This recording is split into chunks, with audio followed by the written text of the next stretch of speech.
अस्सलाम वालेकुम दोस्तों, मेरा नाम डॉक्टर अली असगर है और आज की इस वीडियो में हम डिस्कस करने जा रहे हैं first year biology chapter number 12 nutrition के तमाम एमसीक्यू जो एनटीएस के पास पेपर में आ चुके हैं। एमसीक्यू 2009 से लेकर 2019 में जितने भी एमसीक्यू हैं वो सारे एनटीएस पास पेपर के एमसीक्यू आज की इस वीडियो में डिस्कस करने जा रहे हैं। लेकिन इस लेक्चर शुरू करने से पहले आपसे रिक्वेस्ट करेंगे कि अगर आपने अब तक हमारे इस चैनल को सब्सक्राइब नहीं किया जो कि सिंह बोर्ड टीचिंग के नाम से है, तो काइंडली आज ही आप हमारे इस चैनल को सब्सक्राइब करें और साथ ही साथ बेल आइकन को लाजमी क्लिक करें ताकि हमारी अपलोड करदा तमाम वीडियोस की नोटिफिकेशन आपको रिसीव हो सके। तो आइए हम स्टार्ट करते हैं 2009 से और हमारे सामने पहला एमसीक्यू जो मौजूद है वो देखते हैं कौन सा है।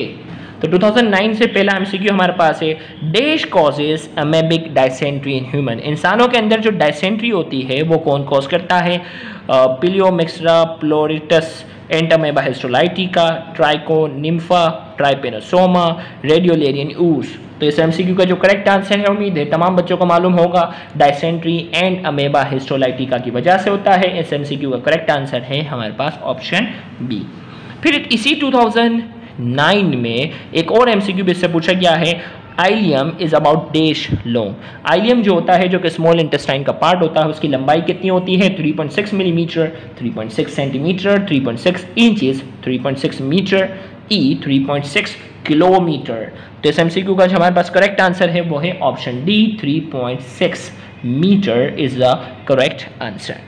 2009 के बाद आइए हम अगले ईयर की तरफ बढ़ते हैं, देखते हैं कौन सा एमसीक्यू हमसे जो है वो पूछा जा रहा है इस चैप्टर से रिलेटेड या नहीं। तो चैप्टर 12 से ओके भाई मिल गया हमें एक एमसीक्यू। इसमें कहा जा रहा है psychological condition usually seen in girls and young women with loss of apatite. एक साइकोलॉजिकल कंडीशन जो कि गर्ल्स में और यंग वुमेन में देखा गया है, जिसमें इनकी खुराक जो होती है वो बिल्कुल कम होती है, उसे क्या कहते हैं? ए ओबेसिटी, बी मैलन्यूट्रिशन, सी एनोरेक्सिया नर्वोसा, डी डिस्पेप्सिया और ई पेप्टिक अल्सर। तो बहुत ही बच्चों वाला सवाल है और सीधी सीधी आपके सामने इसका आंसर है सी एनोरेक्सिया नर्वोसा। तो अब आपके सामने देखो सवाल, मैं पूरे 2009 से लेकर 19 तक एमसीक्यू लेकर चलूंगा और आप देखते ही रह जाएंगे। ना सिर्फ मैं ये नहीं कह रहा बायोलॉजी के, फिजिक्स, केमिस्ट्री, बायोलॉजी, आप तरतीब में देखते जाएंगे तो जिन्होंने हमारे सारे लेक्चर अटेंड किए हैं उनको बआसानी पता चल रहा होगा कि हाँ यार ये एक एक चीज़ हमने जो है वो लेक्चर में डिस्कस की हुई है। आगे हम आते हैं अगले एमसीक्यू की तरफ और वो एमसीक्यू हमारे पास 2012 की तरफ बढ़ते हैं। आइए, इसमें 11 में एक ही सवाल पूछा गया था, 2012 में देखते हैं कौन सा सवाल पूछा गया है। ओके भाई, plant absorb it in the form of soluble phosphate. It is present abundantly in growing and storage organ of plant. What is it? Okay भाई, प्लांट जो होता है ना इस चीज़ को सॉल्युबल फॉस्फेट की शक्ल में एब्जॉर्ब करता है। अब सॉल्युबल फॉस्फेट मतलब किसको एब्जॉर्ब किया जा रहा है? फॉस्फोरस को। तो इसका करेक्ट आंसर क्या है? डी, फॉस्फोरस को सॉल्युबल फॉस्फेट की शक्ल में एब्जॉर्ब करते हैं और ये ग्रोइंग और स्टोरेज पार्ट में जो है वो बड़े पैमाने पर मौजूद होता है। तो इस एमसीक्यू का जो करेक्ट आंसर हमारे पास जो है वो डी है। 2012 में एक ही सवाल पूछा गया है। आइए 2013 जो कि एनटीएस की तारीख का सबसे मुश्किल तरीन पेपर माना जाता है, तो देखते हैं इस चैप्टर से रिलेटेड क्या सवाल पूछा गया। ओ भाई, वाकई सवाल पूछा गया। The diagram shows the 4 types of human tooth. इंसान की देखें, incisor, canine, premolar and molar. 4 अलग किस्म के इंसान के दांत जो है वो यहाँ शो किए गए हैं। Which teeth are use for cutting rather than grinding food. इनमें से कौन सा दांत है जो कटिंग के तौर पर इस्तेमाल होता है, ना कि ग्राइंडिंग के तौर पर? कट मतलब काटना, ग्राइंड का मतलब पीस, टुकड़े टुकड़े कर देना। तो इसका करेक्ट आंसर हमारे पास क्या होना चाहिए? उम्मीद है तमाम बच्चों को पता होगा। इंसाइजर कट करने के लिए काम आता है, कैनाइन कट करने के लिए, जबकि प्री मोलर और मोलर ग्राइंडिंग के तौर पर काम आते हैं। तो इस एमसीक्यू का करेक्ट आंसर हमारे पास क्या होना चाहिए? इस एमसीक्यू का हमारे पास करेक्ट आंसर जो है वो ए है, 1 और 2। इंसाइजर और कैनाइन जो होते हैं वो कटिंग के तौर पर काम आते हैं। फिर इसके बाद तो देखो 2013 में ये सवाल पूछा गया था और उम्मीद है कि जिसने अच्छे से देखो यार लेक्चर जिन्होंने बिल्कुल बेसिक से लिया हुआ है ना, मुझे उम्मीद है कि कोई ज़्यादा डेप्थ में जाने की ज़रूरत ही नहीं है आपको। हर साल में ऐसा ही मैं देखते जा रहा हूँ, मेरा खुद का एक्सपीरियंस बढ़ता जा रहा है कि यार सवाल तो बिल्कुल बच्चों वाले सवाल पूछे जा रहे हैं। ओके, इसमें पूछा जा रहा है the following reaction occur in human alimentary canal. भाई ह्यूमन एलिमेंट्री कैनाल के अंदर ये रिएक्शन होता है, स्टार्च है, एंजाइम है, प्रोडक्ट है। What is enzyme and the product? Starch जो होता है किस प्रोडक्ट में कन्वर्ट होता है? बच्चे को पता होता है, माल्टोस में कन्वर्ट होता है। और एंजाइम जो होता है वो अमाइलेस होता है। अब भाई देख लो ऑप्शन, भाई जिसने, मैं उनकी बात नहीं कर, जिन्होंने बायोलॉजी थोड़ी अच्छी से पढ़ी हुई ना, मतलब कॉन्सेप्चुअली अगर पढ़ी हुई उनको पता होगा कि एंजाइम अमाइलेज होता है, प्रोडक्ट माल्टोज होता है। अब ऑप्शन में तलाश कर लो, एंजाइम अमाइलेज है, प्रोडक्ट क्या है, माल्टोज है। बगैर ऑप्शन के हमें पता चल रहा था। तो इसका करेक्ट आंसर हमारे पास क्या है, सी इज द करेक्ट आंसर। तो ये 2013 में ये 2 MCQ पूछे गए हैं, जो कि NTS की तारीख का मुश्किल तरीन पेपर था, लेकिन आपके सामने है। देखो डराया जा रहा था ना, ए से सवाल, ए लेवल के सवाल, ओ लेवल के सवाल, कुछ नहीं होता। NTS के सारे पास पेपर आपके सामने जो है वो मौजूद हैं। आइए अगला सवाल, in an experiment the production of hormone secretin was block as a result level of all of the following enzymes were affected except. हमें कहा जा रहा है कि एक्सपेरिमेंट में हमने एक हार्मोन जिसका नाम है सिक्रेटिन उसको ब्लॉक कर दिया है, जिसके नतीजे में कौन कौन से बहुत से जो है वो एंजाइम अफेक्ट होंगे सिवाय किसके। अब भाई सिक्रेटिन जो होता है वो ड्यूडेनम में जाकर सिक्रेट होता है, और ट्रिप्सिन, कीमोट्रिप्सिन, अमाइलेज, लाइफसेल, ये सारे ड्यूडेनम में सिक्रेट होने वाले एंजाइम है। पेप्सिन जबकि किस में होता है, स्टमक में। पेप्सिन का सिक्रेटिन से कोई लेना देना नहीं है, तो लिहाजा एक्सेप्ट के अंदर कौन आएगा, पेप्सिन। बाकी चारों अफेक्टेड होंगे लेकिन पेप्सिन अफेक्टेड नहीं होगा। तो ये हमारे पास जो था 2014 में इकलौता वाहिद MCQ पूछा गया है। आइए 2015 की तलाश में है कि 15 में हमसे क्या पूछा जा रहा है इस चैप्टर से रिलेटेड।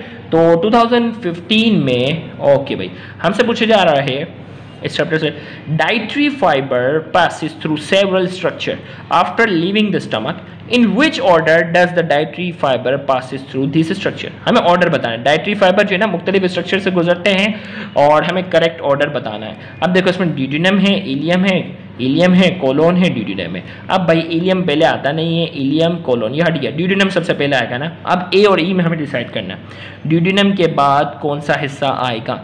अब ड्यूडेनम के बाद आता है जीजुनम, जीजुनम यहाँ पे भी है, जीजुनम के बाद इलियम आता है, ये भी सही है। अब तक ए और ई में फैसला ना हो सका।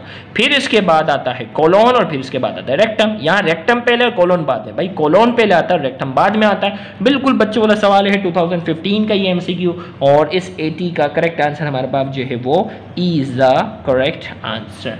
फिर इसी ईयर में एक और सवाल भी पूछा गया है हमसे इसी चैप्टर के हवाले से, और वो सवाल हमारे पास है इसी पहेली की तरह सवाल पूछा गया है। 4 words are shown below: facultative, obligate, saprophytes and parasite. These words can be used in the spaces P, Q, R and S to complete the sentence below. Among heterotrophic plants, those which depend on living plants and animal for their nutrition requirement are. देखो भाई heterotrophic plant होते हैं ना जो दूसरों से ग़िज़ा हासिल कर रहे हैं, ऐसे पौधे जो दूसरे लिविंग ऑर्गेनिज्म, देखो डेथ होता तो सेप्रोफाइट्स होता, सीधा सीधा लिविंग जानदार से अगर ग़िज़ा हासिल कर रहा है वो पैरासाइट कहलाते हैं। P parasite. अब देखो भाई कौन सा वाला जो है वो पी पैरासाइट पे पी लिखा हुआ है, QSR पी पैरासाइट। बाकी सीक्वेंस आपको खुद ही पता चल गया भाई, पी पे पैरासाइट कहीं और नहीं लिखा हुआ ना। अगर 2 पी होते हैं ना पैरासाइट वाले फिर तलाश करना थोड़ा मुश्किल हो जाता। आपको एक पे ही पी लिखा हुआ है, इसका मतलब क्या है, अंडरस्टूड है। एक पे ही लिखा हुआ है ना पी, इसका मतलब क्या है, अंडरस्टूड है। बाकी की सीक्वेंस जो है वो सेम होगी, तो पी वाला है। अब देखो भाई आगे पढ़ने का टाइम ही नहीं, आगे पूरा पढ़कर कंफर्मेशन कर लेना। क्यू ऑब्लिगेट को शो करो, ऑब्लिगेट का मतलब लाजमी। ओके भाई देख लेते हैं, parasite which depend on the entirely on the other living organism are known as obligate, understood है।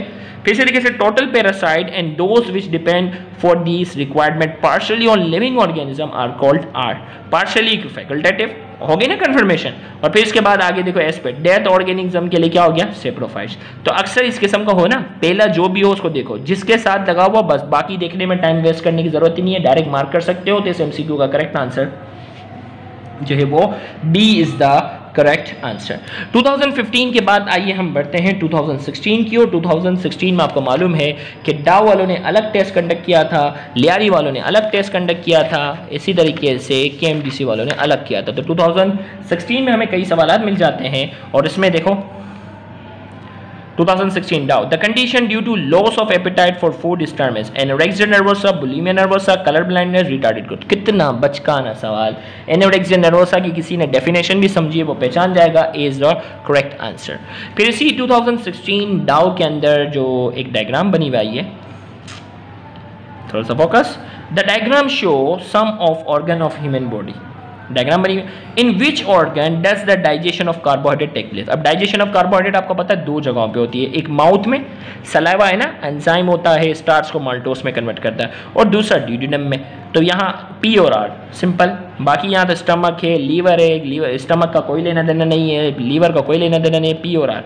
तो जिसने भी डाइजेस्टिव सिस्टम वाले हमारे लेक्चर अच्छे से सुने हुए हैं वो बआसानी बता सकता है। इस एमसीक्यू का करेक्ट आंसर हमारे पास जो है वो बी है।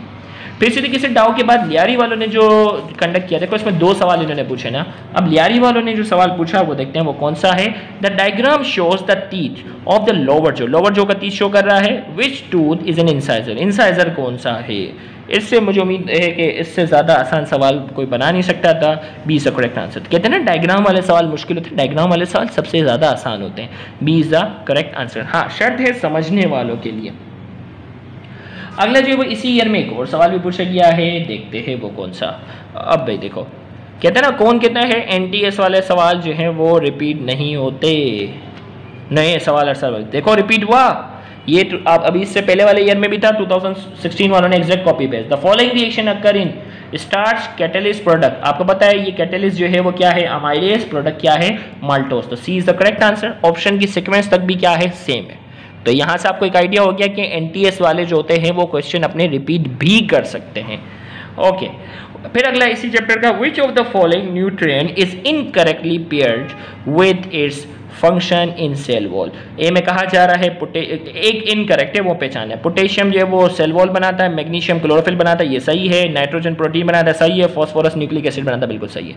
जिन्होंने चैप्टर 2 बायोलॉजिकल मॉलिक्यूल का लेक्चर जो हमारा अच्छे से अटेंड किया हुआ है उनको आसानी पता है कि यार ये तो बिल्कुल बच्चों वाला सवाल है। पोटेशियम का सेल वॉल के अंदर कोई रोल नहीं है, सेल वॉल पर पूरा डिटेल लेक्चर हमने डिस्कस किया हुआ है। तो इस एमसीक्यू का करेक्ट आंसर जो हमारे पास है, यानी जो ऑप्शन सेलेक्ट करना था वो ए था।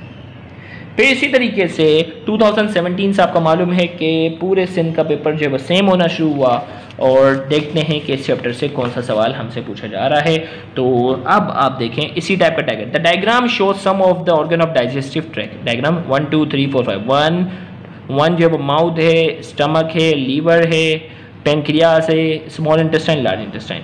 Where is amylase present, amylase कहाँ मौजूद होगा। ओके भाई, तो सबसे पहले हमारे पास जो है अमाइलेज यहाँ तो है, 1 में मौजूद है।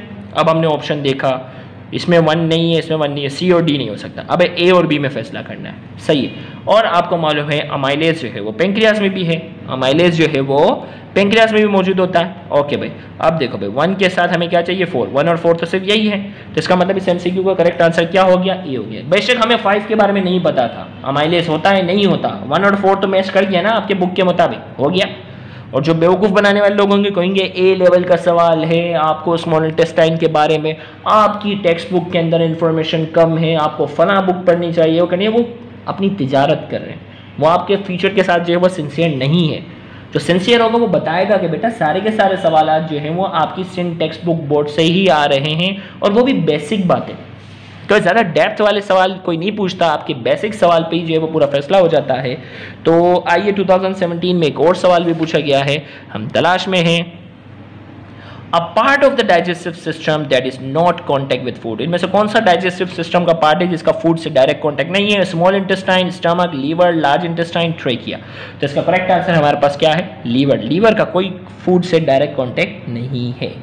फिर इसके बाद जो है वो 2018 की हम बात करते हैं। आइए 17 के बाद 18 में कौन सा सवाल पूछा गया है, और इसमें पूछा जा रहा है the category of organism which are able to make their own food is called.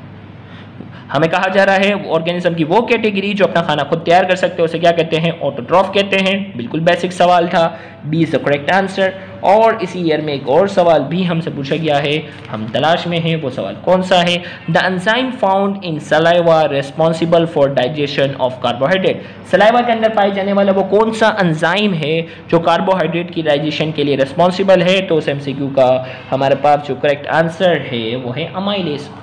तो 2018 तक जो है ये सवाल पूछे गए, और आपको मालूम है 2019 में 80 MCQ थे, और हमने तलाश किया, हमें चैप्टर 12 का कोई एक MCQ भी नहीं मिला।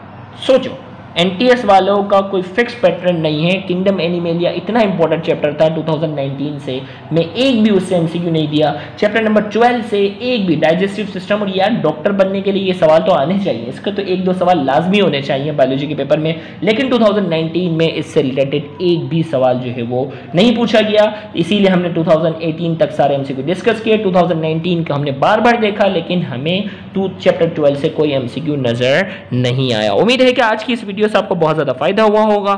Thank you very much. अल्लाह हाफिज़।